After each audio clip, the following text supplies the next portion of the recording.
The Dallas Mavericks are headed back to the Western Conference Finals for just the second time with Luka Doncic in his 6-year career, and they will face either the Denver Nuggets or the Minnesota Timberwolves. I think it'll be the Nuggets, but this video is being recorded at 4 o'clock, posted at 7, so we don't know the winner of that game yet, as it will take place at 8. Again, Ant could come out on fire, though, and light him up, but I am going with the Denver Nuggets. And I think that is probably the better matchup for the Dallas Mavericks, if we're being honest. But the Luka Kyrie experiment, it wasn't looking great. Now it has turned out to be really good. They're a great tag team duo when it comes to closing out games, especially in closeout game 6, 7, whichever one. But they definitely had some help with Dereck Lively, Derrick Jones Jr. and company, and even some unexpected help, which we will talk about here in today's video. Now, here are some things to watch for in the coming series. They can match Minnesota's size, which is very good for them. Not many teams can. You get extra days off for Luka by winning in 6. That series drags out to 7. Can the two bigs contain the Joker is a big question mark. And then can they shut down Jamal Murray and Michael Porter Jr.? Both those questions are depending on who they play. But what doesn't depend on who they play is the fact that Luka Doncic is locked back in. He had 44 minutes last night, 29 points, 10 boards, 10 assists, and 2 steals in the closeout game 6, and he was getting tough buckets all night long. I mean, that's a really, really good fadeaway, really tough fadeaway over Kendrick Williams. He averaged 27, 10, and 9 in this year's playoffs, so, pretty good considering he was dealing with injuries the entire time, as he only shot at 42% from the field and 30% from 3 on 9.5 attempts per game. But at the end of the day, when it comes down to the playoffs, you want your best players taking all the shots. And again, this Mavericks team, they went down by 17 points last night, and they came back, which is something they have been doing all series long. He averaged 25, 10.5, 8.5, and 2 steals versus this Thunder team on 45, 39, 73 shooting splits. So really good numbers. I mean, again, especially with the injury, especially considering Lou Dort is guarding him, who is one of the biggest, strongest, best defenders in the league. And Luka shut him out in game 6. Same thing with Kyrie Irving. He was getting tough buckets all night long. And the Luka Kyrie experiment, let's talk about this for a second, man. It started poorly last year, but they rebound, they get the number 5 seed in the West this year, and now they're in the Western Conference Finals together. And like I said, I don't know if there's a better tag team closeout duo in the NBA than Kyrie and Luka. Kyrie put up 22 and 3 last night, 9 of 22 from the field. Goodness. Hey, air it out if you need to, Kyrie. On the playoffs, he's averaging about 21 points per game, 4 boards, 5.5 assists in 40 minutes, which is really close to his regular season stat line, just being consistent. And that's what really helps this Mavs team out. He's shooting at 48% from the field, 44% from 3, which are elite numbers in the playoffs for a small guard. And, you get your once a game, wow, moment from Kyrie. This was probably it last night. Little luck off the iron, but it falls in. And Kyrie and Luka close them out. Now, the young guys are stepping up. Josh Green here, tough turnaround jumper. He hasn't been anything crazy in this series, but he's been very constant, very consistent, averaging 6.5 points, 2 rebounds, 2 assists in 18 minutes versus the Thunder. Jaden Hardy and Dereck Lively both really stepped up. Let's talk about Jaden Hardy for a second, because he was really getting no minutes at the end of the regular season. In the playoffs, he's averaging 2 points, 1.3 assists, and 1 rebound in 8 minutes per game. But per 36, those are actually pretty good numbers. It's like 9 points, 5 assists, 4 rebounds. We know he can score. With the G League Ignite, he put up almost 20 points a game. We won't talk about the efficiency, but when he gets the minutes, he got 34 a game for the Ignite. He can score it.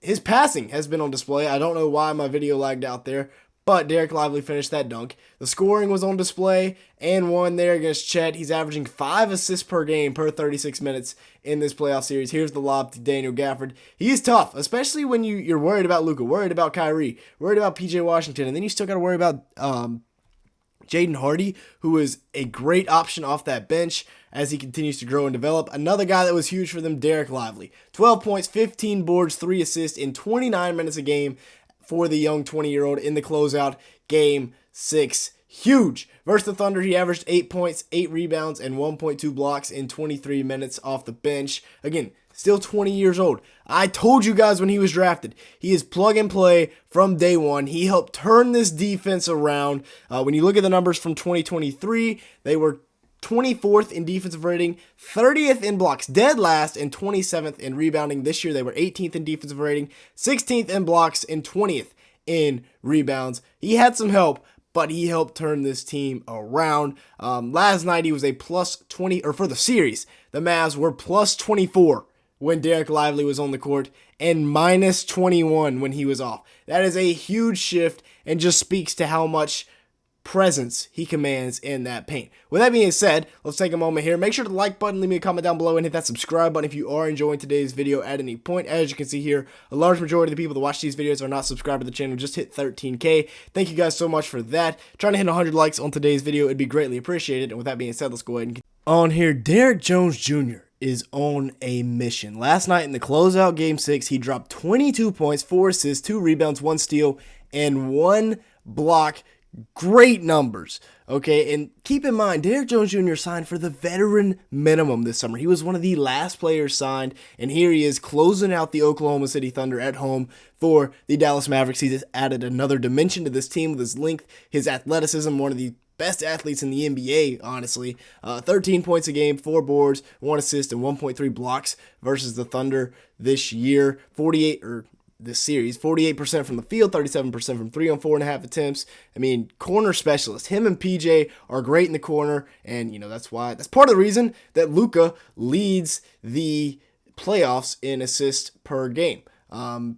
Here's Derrick Jones. I mean, this was the shot of the game, honestly. Put him up 5.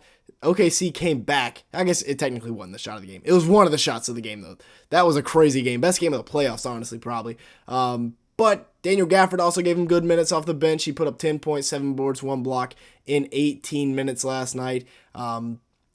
Again, good rim protector, good lob threat, just a good interior presence overall. And then PJ Washington clutched up for the Mavs last night.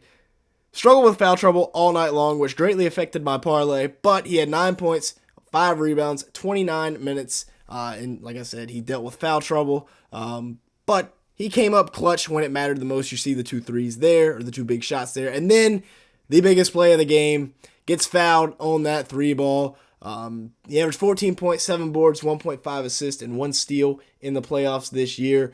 But he would go on to knock down those big free throws. He shot at 45% from the field and 41% from 3 on 7 attempts. And again, this was a guy that shot 31% from 3 for really the last 2 or 3 seasons with my Charlotte Hornets. Becomes a Dallas Maverick and all of a sudden can shoot the crap out of it. Clutch free throws as well. But, I mean, overall, who do y'all have? I think the Mavs have as good a chance as anybody to win it all, considering Luka's going to get healthy. The Nuggets and the T-Wolves are in a Game 7. Extra days for Luka to get healthy. Remember, this video is being recorded before that game even starts. It'll be posted before that game starts, so don't come at me in the comments saying the Nuggets won or the Timberwolves won. Don't come at me, all right? It's being recorded before that game. With that being said, that's going to be it for today's video. Thank you so much for watching. Make sure to like button and hit that subscribe button as it really puts out in the YouTube algorithm. And all that being said, thank you so much for watching today's video.